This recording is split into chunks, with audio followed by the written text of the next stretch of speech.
Hey there, nerds. Jimmy here. I'm still Kyle. Still, 2024. Still Kyle. Love it. Can't even imagine who I'd be in 2025. We don't want anybody else. We still want Kyle.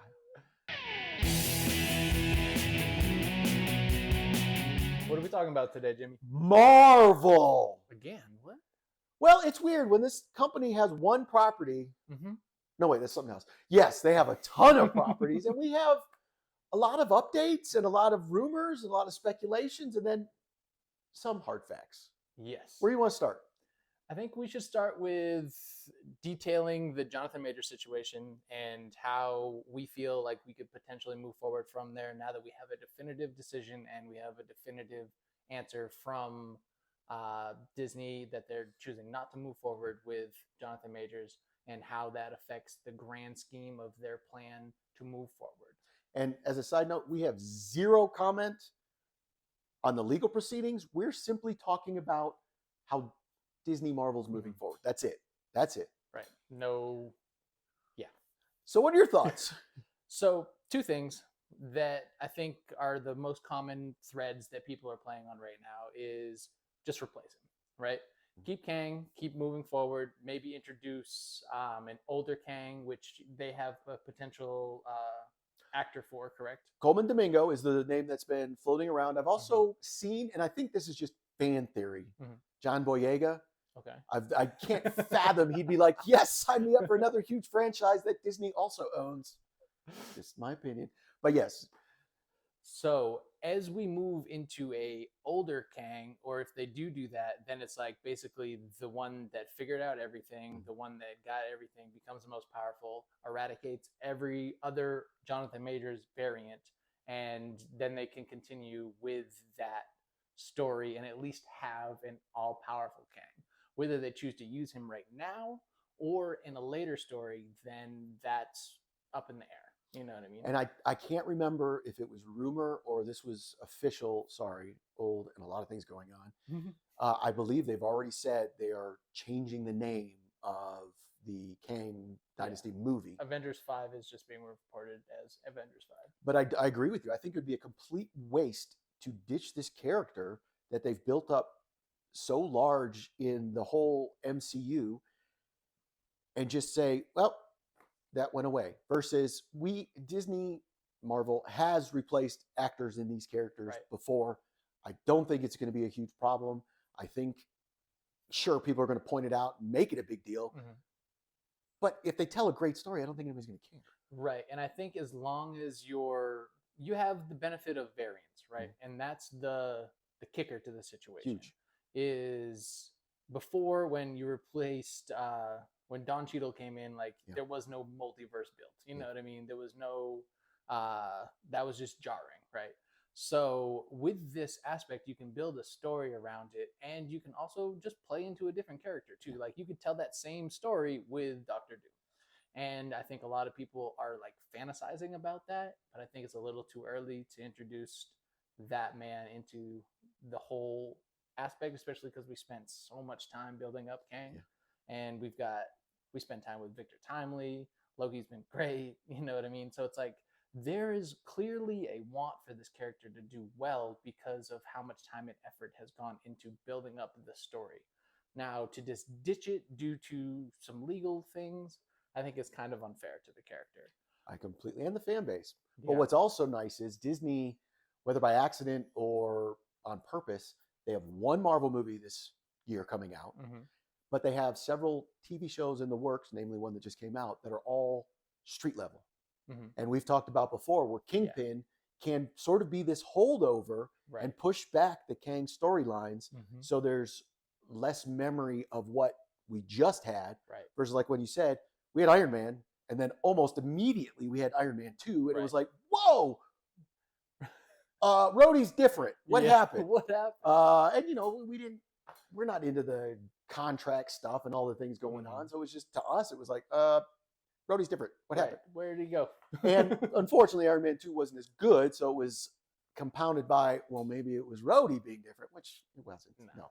So I think having Kingpin, and if you haven't seen Echo, his return to the universe after being in Hawkeye, yes, awesome. So I definitely think he can be that holdover Mhm. as we wait to see what happens. So, speaking of movies that are coming out this year, we do have both Madam Web, whether you include it in the situation or not, Yeah, is coming out. I it believe is. Craven the Hunter is coming out this year too.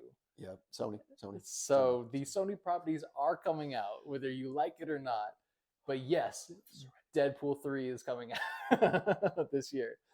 But I think there's a lot of intertwining that they're trying to do. And I think Madam Web, whether the story in the actual movie itself is good, I think they're going to try to use that character as the live action connection between the Spider Realm and the MCU's like Tree of Life. Because you saw with What If, the tree is now the way that they're displaying the multiverse. And they did the same thing with Loki, and like so it looks like that's very like how they're going to stick to the MCU's multiverse is this tree imagery. Now, if you look at into across the Spider Verse, when Miguel's talking about the Spider Verse, this web sits on top of the tree. So, with that being said, if you have Madam Web that can access these points and connect all these together, then you're actually able to have a live action Spider Verse that makes sense. Whether again, whether Madam Web and this wild movie that I can't believe is actually coming out is good or not is neither here nor there. I think the character is what they're leaning on to bridge all of their gaps between like the Craven the Hunter movies, the Morbius films, all of these Sony properties, because not only does Sony own everything Spider-Man, they have that leverage over Marvel. So they can greenlight whatever they want, and they can either do one of two things. They can force a buyout by making all of these shitty movies, right? And like really try to make that the case for them and be like, no, if you want these characters back, we're going to keep beating them up until you want to pony up for them. Or two, they can finally lean into each other and work together, which we saw a little bit with the Venom post-credit scene at the end of Far From Home. That's what I wanted to bring up. And what drives me nuts about Sony is I feel like they have these great ideas because I would love if the Tom Hardy Venom somehow is in the MCU, like we saw that with Danny Rojas, Ted Lasso. But I feel like Sony's like, hey, I got a great idea. It's like, well, what are you going to do with that? I don't know. Right. And it's like,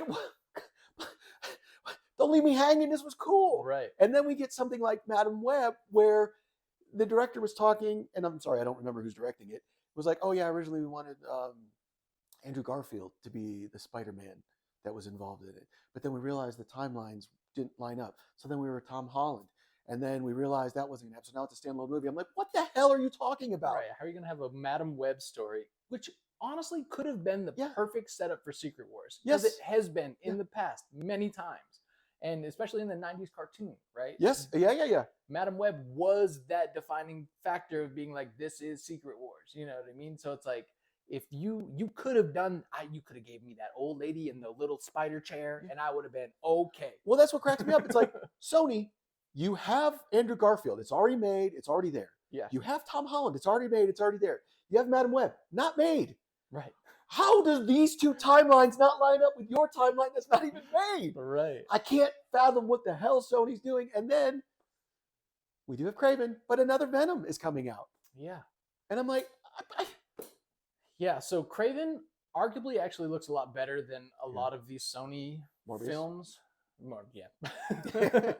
And it looks like there's a coherent story, which I will at least take from them. Right, and Craven's a cool character. Yeah. And whether you have a Spider-Man in that movie or not is neither here nor there. Yeah. But I think having the ability to tell these origin stories, which it seems like Sony's trying to build up to be like, hey, we've built this part of the universe for you. Now all you got to do is just take these characters. And it seems like, again, they're either trying to like build this wall of being like, no, you can't touch all this. Like, this is ours, blah, blah, blah. Or they're trying to be like, hey, we're going to do some of the heavy lifting for you. We're going to tell the stories of these guys. Like, we have the budget to, like, if Morbius flops, like, cool, but you still, like, have the character if you want to play with him, right? So it's like, are you going to use Deadpool, or are you going to use Secret Wars to figure out who's on the chopping block, right? Yeah.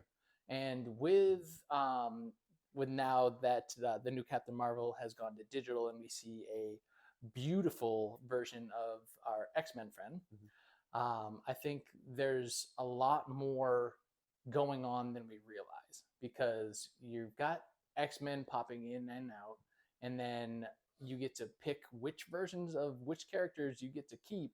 And I think Deadpool is going to be a very pivotal piece to that, especially with it being a Logan driven story.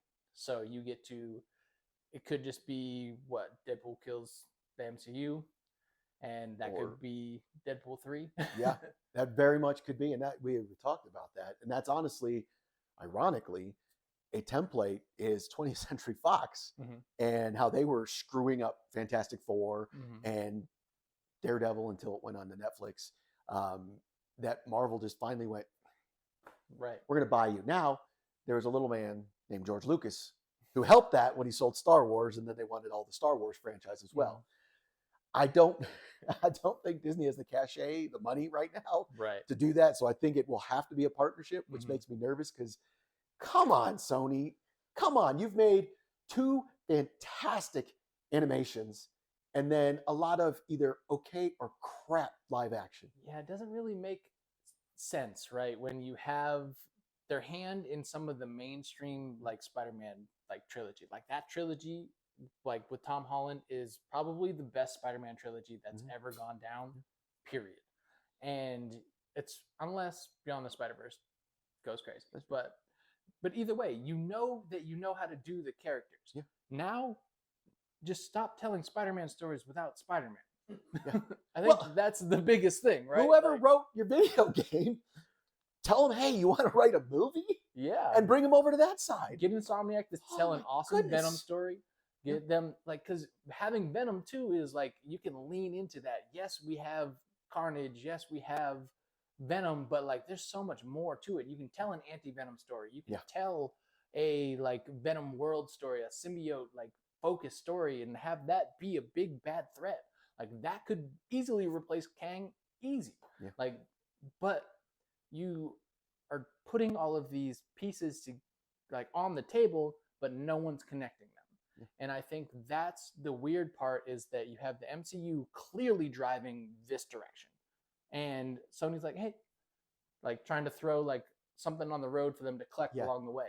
And instead, I think you should be building a vehicle that lives right here, that when this vehicle stops for gas, we can continue to ride over here. Agreed. And I think that allows us to build a cohesive partnership. And I understand Spider-Man makes billions of dollars, and that's the problem, right? You're like, if Spider-Man was making $100,000 per movie, cool, MCU's got it. But the fact that he's arguably the most, I would say, cash-flowing superhero of all time, I understand why you want to hold that asset right here. But it doesn't mean you have to hold all of the other characters hostage, too. Well, there's probably a stipulation in the contract that they have to put out a certain amount of movies in a certain amount of time that are Spider-Man related. This is one of the other things that 20th Century Fox ran into. Right before it rolls back. And that's why we have some awful Fantastic Four movies. But they have to make something, and clearly they are making something. I don't know why, though. Side note, that same thing happened to Tony Hawk Pro Skater. That's the same contract. Interesting. That's why they made that terrible Tony Hawk Pro Skater 5, because they were like, we're going to lose the rights if we don't put out a game. So anyway, contracts kind of suck a lot of the time. But with that being said, Deadpool 3. I know you're super excited about it. I know, we've seen bits and pieces of it. Do you think that it is going to be a multiversal adventure? 100%. Okay. Because the characters that they've announced that are coming out. Okay. And I'm a fool and believe in this. Okay. So, yes, I just assumed that that's what it was going to be, and that Daredevil would tie these things together. Now, I have fallen for this before with WandaVision, when I truly believed that was going to be some version of the House of M. Right. And it was nothing like that. And that was on me because I just was speculating. So maybe not. But I believe the amount of attention for the first time ever in Marvel live action, because the comic books, Daredevil or Deadpool's all over the place, that he's getting all this attention and this amount of time with just his own movie. Right. As he's joked, being in his mansion, what? Nobody else lives here? Now it's like they're just throwing out names of mutants that are going to be in this movie, which is fantastic. Um, I'm very hopeful because Deadpool has been my favorite character for a long time. So when the movie came out, the first movie, I was like, oh, a lot of anticipation here. This better be good. Yeah. And it nailed it. Nailed the landing. It was so good. It made up for everything that was in X-Men Origins Wolverine that destroyed Deadpool. It was so good. So this one, crazy that they're both Ryan Reynolds. Oh, I know. I actually just rewatched that and was like, oh my God, I forgot Ryan Reynolds was in this. I literally forgot that they did that to him. So there's a lot of anticipation with this, but they've nailed the landing before. So I think they can do it. I hope they can do it.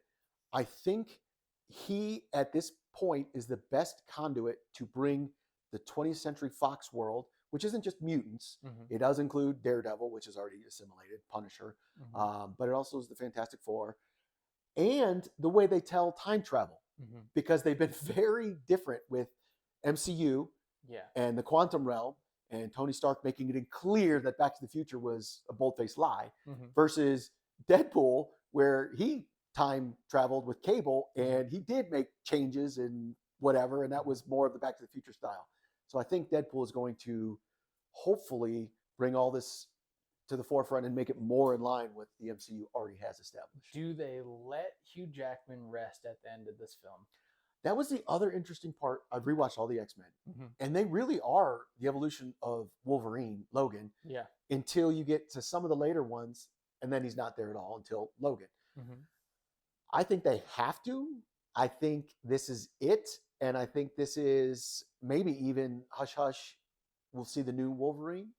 That's total speculation. Don't be like, oh yeah, Taron Egerton's going to be the new Wolverine. I'm not saying that. I'm saying I think this would be a great point to be like, this to Wolverine physically hand the torch. Yes, this Wolverine that we all love and know is Hugh Jackman. Dude, I love him, but he's getting old, and he doesn't want to do it anymore. That's a lot of work. And they hand it off to a younger generation, sort of the vice versa of the Beast with Nicholas Hoult. He did a fantastic job, but now they're going back to Kelsey Grammer because he just loves being Beast, which I think is awesome. So I think this is it. Yeah. But that leads to two awesome things, right? So with a new Wolverine in an MCU space, and recently hearing rumblings of World War Hulk being like greenlit, give me a Wolverine versus Hulk story. Yeah. And let that be the vehicle to drive Logan forward. And I think that gives you a more like savage version of Wolverine, and awesome. Like you can have like Hugh Jackman's version to be a more like, to be fair, he didn't have that same like savage to him. He was more of a logical, like older Wolverine, and always kind of was. I think if you give us the opportunity to have like I'm not listening to anybody Wolverine, and like have him duke it out with Hulk, and just kind of let that be the introduction after Deadpool, whether it's in 2 years from now or 10, I think that is a much more clearer path forward, instead of trying to make Hugh Jackman do another Wolverine movie. And honestly, I think this is yes, Logan was a great goodbye, but I think this will be a chef's kiss on the character and allowing him to truly, truly like walk into the sunshine or walk into the sunset and be fine. Well, you bring up a good point. I believe this is then alternate universes, because if I remember correctly, they said we are not messing with the timeline that was Logan, the movie. So I believe that this would then be a different Wolverine. Oh, interesting. I'm again speculating, but I thought I read that they weren't going to touch that because it was finite. It was a great ending to that character. That this would then be, and even seeing the suit, which he's never worn the actual comic book suit like that in any of the movies. I feel like that even leads more credence to the fact that it's a different version of him. Again, speculation. So lastly, we want to touch upon Echo. I'm not familiar with this character from the comic books. I only know her from Hawkeye. I was thrilled that a character that is hard of hearing was going to get her own show. and I'm going to be an old man douchebag. At the same time, I had to pay attention, man. I had to read subtitles. I love the fact that they incorporated, like they literally went to the Choctaw Nation and had them work with them on set to make sure they were being authentic. But again, I had to read subtitles. Do you know how hard it is for an old man like me to do this? Can't relate. But I'm happy for you for now. But they pulled it off. I thoroughly enjoyed Echo. I know there was a lot of rumblings coming in that they had to do reshoots and they were having trouble on set. And then with Daredevil, that they had to basically retool how they were even making any shows with the runners and all that. But I really like how in the middle of Oklahoma, we have a great superhero gangster street level story, and that it totally leads to what we can do with Daredevil. And I hope Echo's in Daredevil. I really love how they utilize Kingpin. I think if they can work out the rights, and this is then delving into TV, so I don't know what the hell the deal is with Sony and Spider-Man TV. That's similar with Hulk. Marvel owns Hulk TV, but not movie. So to have Spider-Man show up in these street level things with Punisher, Daredevil, Echo, Kate Bishop, whomever they're going to bring in, I'm ready. And that's one of the things they're doing with Daredevil is, like we talked about off screen, they are incorporating the Netflix history. To what extent, don't know, because they are still writing the script. They're just starting to get back into production with the actors strike and all that, but also the let's retool how we're making shows. Yeah, and I also think the reason why everyone is saying that these shows are now canon is, one, they've like kind of said it, but also they show up on Disney Plus under like chronologically. So like you've got, I mean, Daredevil, Jessica Jones, Luke Cage, Iron Fist, and the Defenders. And those stories were, minus Iron Fist, were pretty great. And I actually like Jessica Jones, I think was arguably my favorite next to Daredevil. And the first season with Purple Man. Yeah. If you told me before I went in, David Tennant? No, his actual character's name. Oh, I don't remember. Kill something. Anyway. If you told me before going in that I'd fall in love with a villain named Purple Man, I'd be like, you've got to be kidding me. No, but he was great. I was wrong. He was amazing. He was really great. And I think that there's also room to bring in, like we've talked about it time and time again, these street level villains can be just as menacing as a Galactus, as a Thanos, as a Kang. Like, you just have to build the story right. And Kingpin is the perfect one to lean on, and just let him build a crazy like shadow of a cabal, and let that be the threats that Daredevil, and I don't know if are they bringing back Jessica Jones and Luke Cage or anything? I have heard rumors of Jessica Jones. I have not heard anything about Iron Fist or Luke Cage. Thankfully, on the Iron Fist, not so much on the Luke Cage. Yeah, I think Luke Cage was the best casting that they've done. That was phenomenal. I don't like that was so unique to his character and his storyline. I can't fathom how that just kind of fell off. Like that season was awesome. I don't know why. I think what happened is they expected Defenders to be more like a mini Avengers, and it just didn't live up to the way that they wanted to. Yeah, and I think they were sprinting there. Yeah. You know what I mean? Instead of letting it be a like slow burn, they were like, we're just gonna force all of this here and then like make the Defenders, when they could have kind of given each character a couple seasons and then moved into that. Now, if you saw the end of Echo, not going to spoil it for anybody who hasn't seen it, Kingpin's already set up for what he's going to be doing next. Okay. And that is right from the comic books, which I love. And it gives everybody in New York a reason to be like, oh shit, we got to expose this dude. And who could do that? Karen Page and Foggy Nelson coming back into the fold. I'm so happy, because when they said they weren't coming back, it was like, you've got to be kidding me. Those were some of the best supporting characters in those original stories. Even 100%. Just the Punisher, when Karen Page was there. I was actually just about to bring up the Punisher. The Punisher getting lost in this? Or was he grabbed too? No, he's definitely, John Barenthal is definitely coming back over as the Punisher. But now that they're going from an 18 episode story arc to, we're speculating, smaller, not exactly sure what his role is going to be and what's going to happen. But I think they realize, one, he embodied the Punisher better than anybody. Frank Castle, better than 100%. anybody else. he was supremely popular. So Mhm. there's no reason not to have him. Right.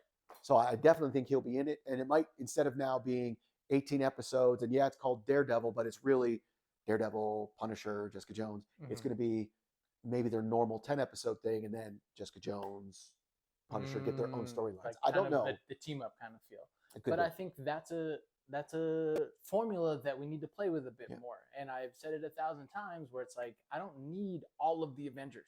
You Yeah. know what I mean? Just give me a couple of them. Yeah. Like let me have Thor and Rocket story, or like like Yeah. I don't need all of them. Just give me a couple of them at a time, and then if that's how we work forward, and if that's the structure that Born Again is going to be as they pick up from the Netflix series, then I think that's a great structure moving forward. So we'll have to see. We have one Marvel movie coming out this year. 2 Sonys. So we'll obviously have more updates, and there's going to be a trailer supposedly for Daredevil, or Super Bowl. Deadpool for the Super Bowl. So we'll definitely watch with bated Fingers eyes, crossed. which is here in Vegas. But yeah, so stay tuned.